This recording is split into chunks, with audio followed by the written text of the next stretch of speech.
Olá, pessoal, tudo bem? Eu sou a professora Salime Chede de Lisboa e hoje eu vim aqui conversar com vocês sobre a temática avaliação funcional.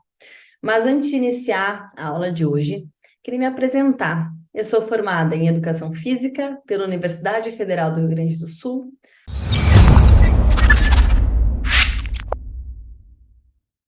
Nessa mesma instituição, eu realizei mestrado e doutorado em Ciências do Movimento Humano e especialização em Fisiologia do Exercício. Eu sou professora da Faculdade de Sojipa, também professora e coordenadora de algumas pós-graduações aqui na Physiwork e sou sócia proprietária da Clínica Instituto do Movimento e IMOV. Bom, pessoal, eu escolhi para nós conversarmos hoje sobre avaliação funcional. Muito se fala, né, em periodizar, organizar, planejar os treinamentos, tanto quanto se fala sobre a metodologia de avaliar nossos alunos. Mas vocês já pararam para pensar o porquê que nós avaliamos e quais são as grandes gamas de possibilidades de avaliações, tanto no cenário de pesquisa quanto no cenário prático? Nós vamos conversar hoje sobre algumas dessas avaliações. Bom, a avaliação funcional, pessoal, a avaliação ela é um processo de delineamento e obtenção, aplicação de algumas informações descritivas que vão julgar um fenômeno durante um determinado tempo ou um determinado momento. Nesse formato, nós pensamos que a avaliação ela vai nos possibilitar o controle daquela variável que nós queremos melhorar, ou da variável que nós queremos manter, ou até mesmo que nós queremos observar. Nós vamos ter uma seleção dessas variáveis e de como é que vão ser os caminhos que nós vamos seguir. Pode proporcionar motivações específicas para metas que nós queremos prescrever, pensando no cenário do exercício físico, no cenário nutricional, tanto quanto nós podemos ter uma grande gama de pesquisas com algumas avaliações mais práticas e outras mais aplicadas num cenário mais teórico, e isso tudo vai trazer uma segurança quanto aos reais dados e para onde nós queremos seguir. Porém, quando nós pensamos em metodologias de avaliações, nós temos que observar algumas questões bem específicas antes de sair por aí aplicando tudo que é teste e utilizar todas as questões que nós vemos no mercado na parte de aplicações de metodologia de avaliação. Uma questão muito importante é nós pensarmos a validade do teste. Isso consiste na capacidade de medir corretamente um determinado componente ou uma variável nessa avaliação física com o mínimo de erro. Então, nós temos que pensar num erro aproximado de 2,5 a 5%, então, do padrão ouro daquele teste. Nós temos, então, testes indiretos que ainda vão necessitar de algum método de referência, sendo este o padrão ouro, que eu vou falar muito aqui na nossa aula, que é o melhor teste ou que traria um menor erro, né, nessa medição, para que assim, então, seja validado. Nesse formato, nós temos alguns coeficientes que vão trazer uma validação ou não. O coeficiente de validade é uma comparação, então, entre esses resultados, possuindo uma correlação estatística de 0,80%. Quando nós seguimos nessa temática, nós precisamos também observar a confiabilidade deste teste, que é, assim, então, a capacidade do teste de produzir dados que sejam realmente consistentes, que sejam estáveis em várias medições ao longo do tempo. Ou seja, que esse teste que nós escolhemos seja reproduzível para a mesma população e para outras populações também. Neste formato, nós também observamos a necessidade que a grande literatura traz a temática de um coeficiente que realmente vai trazer a confiabilidade deste teste. Assim também, nós temos que observar a objetividade do teste, que vai ser conhecida também como a confiabilidade interavaliadores. Então, os testes, eles precisam ter objetivos que produzem resultados semelhantes quando assim forem realizados por diferentes avaliadores. Claro que aqui não estou comentando de uma mesma pesquisa, uma mesma aplicação, mas que em um outro momento, um outro avaliador possa pegar essa metodologia aplicar com as suas diretrizes, seus métodos e realmente alcançar também com o seu indivíduo, com a sua população, esse teste com o mesmo objetivo. Possuindo também um coeficiente que vai trazer até um máximo do que realmente esse teste demonstra ser objetivo ou não. Neste formato, pessoal, nós vamos comentar hoje sobre avaliação funcional e nós sabemos que a avaliação como um todo, ela pode ter grandes áreas de aplicação.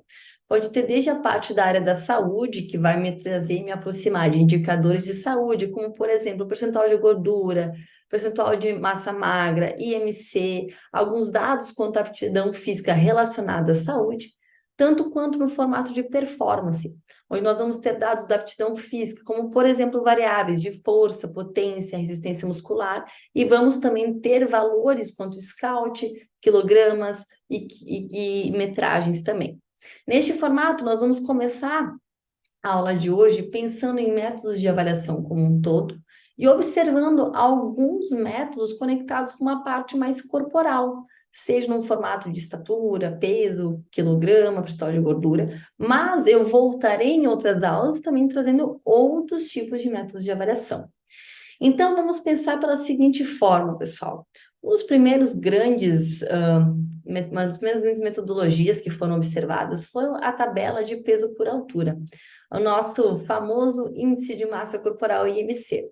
Então, nós observamos que nesta criação desta metodologia, nós tínhamos uma relação de peso e altura dos indivíduos que trazia um índice de obesidade versus o quanto se aproximaria esse indivíduo de uma mortalidade.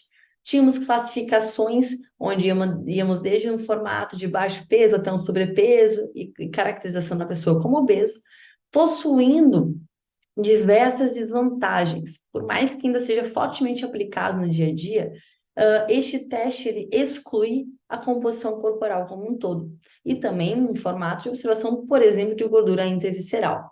Mas o que sabemos é que neste formato nós temos um cálculo de peso dividido por altura ao quadrado, trazendo então o nosso formato do IMC com diversas tabelas demonstrando este número resultante com uma classificação de abaixo do peso, peso normal, sobrepeso, obesidade leve, moderada e avançada.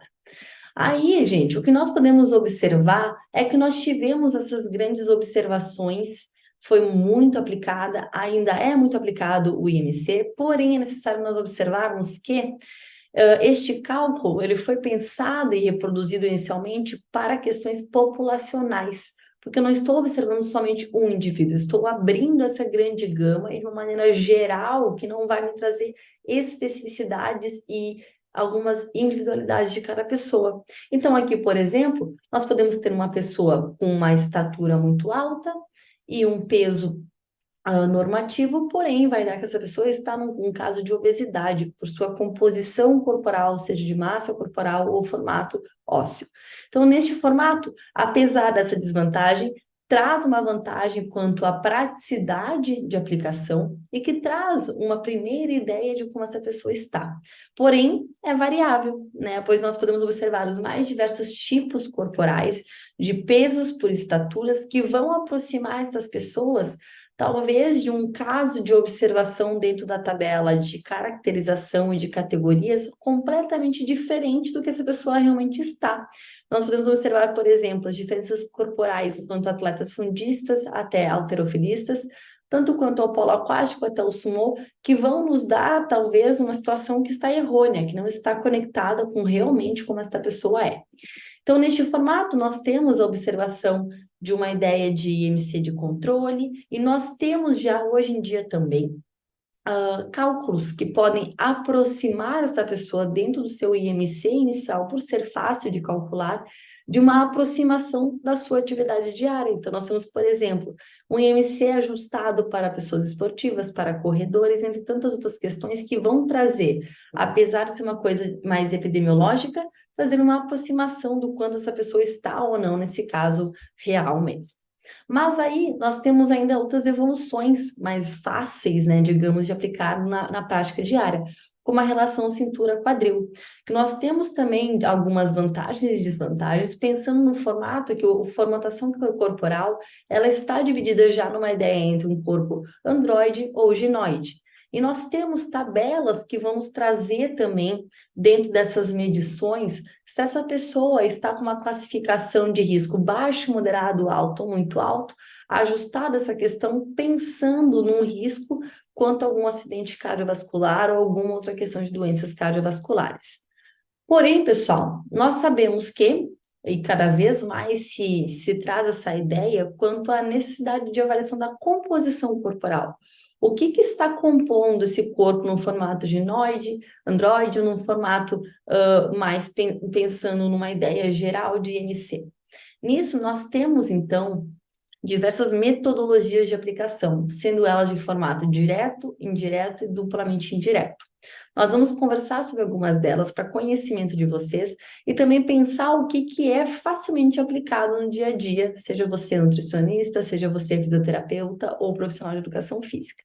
Então, nós temos algumas ideias, como, por exemplo, um direto à dissecação, que foi inicialmente trabalhada com cadáveres, mas é algo meramente para ilustração e base de outras que vieram a surgir, como a ressonância magnética, o DEXA, ultrassom, bodypod, o ultrassom, biopedância, dobras cutâneas e perímetros. Então, quando nós observamos o corpo como um todo, nós temos um modelo de fracionamento dos tecidos corporais que podem estar divididos em formato de 2, 3 ou até 5 componentes. Então, nós temos a necessidade corporal de avaliação quanto a uma composição do nosso paciente, cliente e aluno, quanto à questão de que nós temos todos uma percentual ou uma questão de tecido adiposo, músculos, ossos, órgãos e peles. E isso pode estar remodelado e reapresentado, sendo apresentado mais fortemente de acordo com a metodologia que nós vamos aplicar.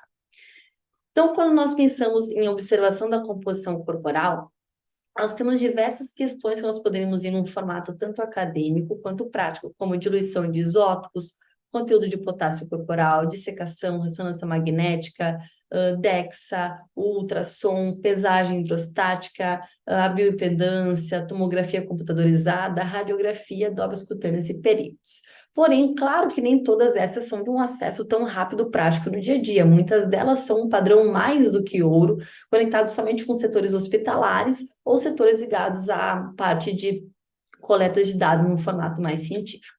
Mas vamos iniciar então pela ressonância magnética, que muitas pessoas já devem ter realizado esse teste ou têm conhecimento, talvez por uma observação de uma lesão. Mas sim, nós podemos aplicar a ressonância também para uma observação quanto à composição corporal. Ela possui diversas vantagens e desvantagens, mas é considerada um padrão ouro numa observação quanto à composição corporal de um indivíduo. Apresenta uma excelente definição quanto à massa magra, à massa gorda e também quanto à parte de conteúdo de densidade mineral em formato mineral corporal. Porém, a mesa possui um custo muito elevado, sendo redirecionada mais para a parte clínica e hospitalar, e também com a necessidade de ter um profissional altamente especializado para a realização do mesmo. Neste formato, nós seguimos ainda com o DEXA, que é uma máquina que apresenta uma absorção, uma observação de métodos de absorção de fótons, onde vai demonstrar, como aqui na imagem, a organização corporal quanto a ossos e tecidos musculares e a parte de gordura corporal. Mostrada, então, uma definição num formato também muito forte científico, mas também num formato prático, uma parte muito aplicada, num padrão absurdamente ouro, né, de observação, apresentando pelo menos esses 3 compartimentos, né, a parte de free fat mass, que é a massa livre de gordura, a fat mass, que é a massa gorda, e o conteúdo mineral ósseo também. Porém, no mesmo formato, ela tem uma desvantagem, porque é uma máquina que vai trazer pelo menos minimamente um pouco de radiação e também apresenta um custo muito elevado. Esta é uma das máquinas absurdamente utilizadas na parte de pesquisa, porém, fica muito restrita a esse formato. Dessa forma, gente, a pesquisa e todas essas observações gerais, elas foram evoluindo até um ponto que nós conseguimos alcançar equações de estimativa quanto à parte de percentual de gordura, a parte de índice de massa muscular, entre outras questões. As equações de estimativa geralmente estão associadas a variações quanto a essas questões de padrão ouro e alto custo dos laboratórios.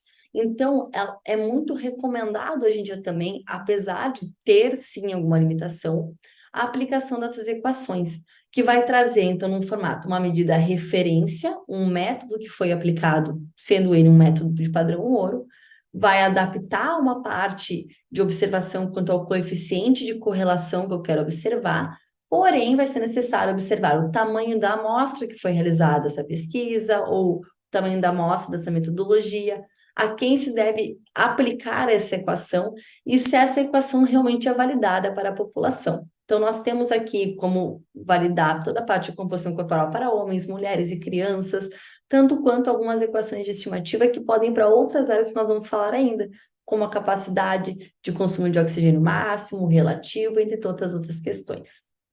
Neste formato, gente, a gente ainda vai evoluir para outras observações, como a utilização do ultrassom. O ultrassom, então, nós conhecemos muito também para observação da parte de lesões musculares. Nós observamos o mesmo, podendo ser utilizado para observação da composição corporal. Então, aqui nós podemos observar uma arquitetura do tecido, os tecidos musculares mais variados, uma free fat mass, uma fat mass também, sendo muito aplicada também em uso clínico, tanto quanto no uso da pesquisa, porque possibilita essa análise em tempo real, juntamente com análise de movimento e também uma análise de campo mesmo. Porém, não é considerado o padrão ouro. Ainda é necessário um tempo também de análise para algumas questões conectadas com a composição corporal e necessita ainda também um indivíduo que seja grandemente especializado nessa temática. Quando a gente evolui, e aí muito a título de curiosidade para vocês também, nós podemos sim ter uma pesagem hidrostática, que viria esta formatação lá de Arquimedes, onde nós temos o conceito que um corpo submerso em água, ele é elevado à superfície por uma força equivalente ao peso do volume de água deslocada. Então, neste formato, nós teríamos fórmulas que nós podemos utilizar que vão observar a densidade e a massa, sendo elas, então, no formato residual quanto à densidade da água, trazendo, através de cálculos por este formato de pesagem, neste tipo de instrumento, um percentual de gordura, seguindo diversos tipos de fórmulas que podem ser aplicados. Este, sim, também seria um padrão ouro, possui um modelo de 2 componentes, ele traz essa observação de mensuração do volume do ar residual, aumenta uma cooperação também, podendo ser aplicado em indivíduos idosos, não saudáveis, possui uma forma base e possui valores constantes. Porém, o acesso nessa metodologia fica amplamente para a pesquisa. Quando a gente segue um pouquinho na observação de possibilidades de avaliações nesse formato de composição corporal, nós temos a pletismografia. A pletismografia, ela segue como um avanço conectado à pesagem hidrostática, porque ela consegue mensurar a massa e o volume por uma diferença de uma pressão nesta câmera que eu estou apresentando aqui na ilustração. Este, diferente com essa imersão na água, se tornou um teste rápido, confortável para qualquer população e ainda não é invasivo e não possui radiação. Porém, tem um custo financeiro grande e a validade ainda está sendo observada, porém, possui diversos estudos que trazem essa questão dela de aplicação. E ainda, conectando um pouquinho mais com o que nós vemos, talvez mais no dia a dia, nós temos a bioimpedância, essa que é tão criticada por alguma população, por alguns estudos e por outros tão ovacionada pela sua praticidade. Nós observamos que a bioimpedância, ela traz uma formatação de fácil acesso por suas fórmulas, que já estão amplamente demonstradas na literatura, seja para o público masculino, público feminino e também pela divisão das suas faixas etárias. Porém, nós temos alguns erros que são encontrados na bioimpedância, como a grande diferença entre equipamentos que são aplicados no dia a dia, o processo da hidratação do indivíduo, tanto quanto a desidratação, a aplicação do exercício físico, que pode por si só já trazer um aumento no percentual de free fat mass momentâneo, a aplicação que deve ser muito cuidadosa no período do ciclo menstrual do público feminino e a correta colocação dos eletrodos. Então, um formato mais abrangente, nós podemos ter algumas recomendações, como alguns cuidados quanto a quantas horas nós podemos beber ou comer antes da realização deste teste, a realização de exercícios, o ato de urinar minutos antes, o consumo alcoólico, tanto quanto o consumo diurético também para a realização deste teste, que é uma metodologia que também pode ser aplicada. E aí, pessoal, nós chegamos também numa metodologia que é amplamente aplicada tanto pelo processo da nutrição, tanto pelo processo da educação física, que é a utilização do compasso de dobras, ou conhecido dobras cutâneas.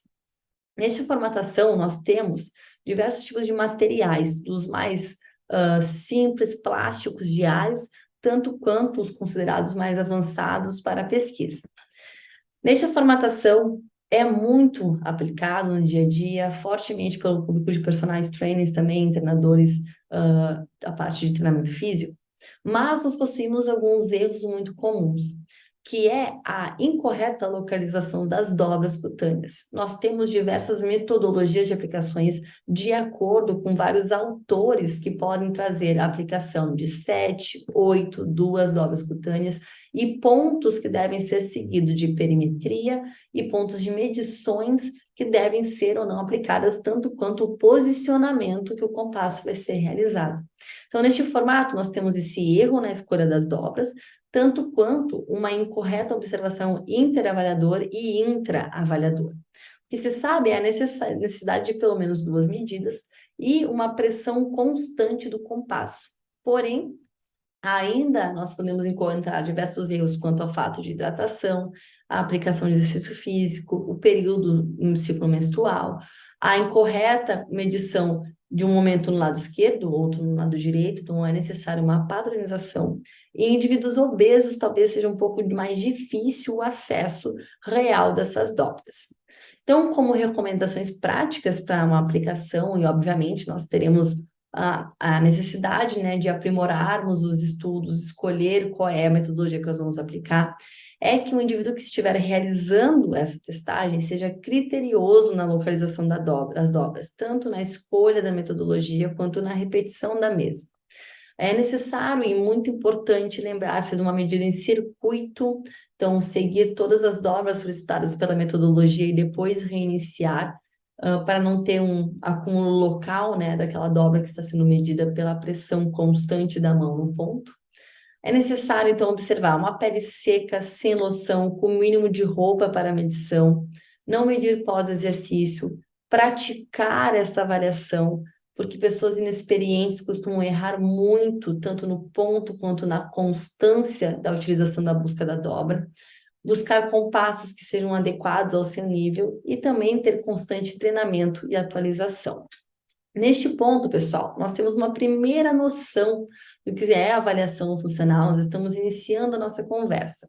Hoje falamos um pouquinho nesse formato de composição corporal. Eu trouxe diversas ideias para vocês e nós podemos nas próximas aulas conversar mais sobre isso também.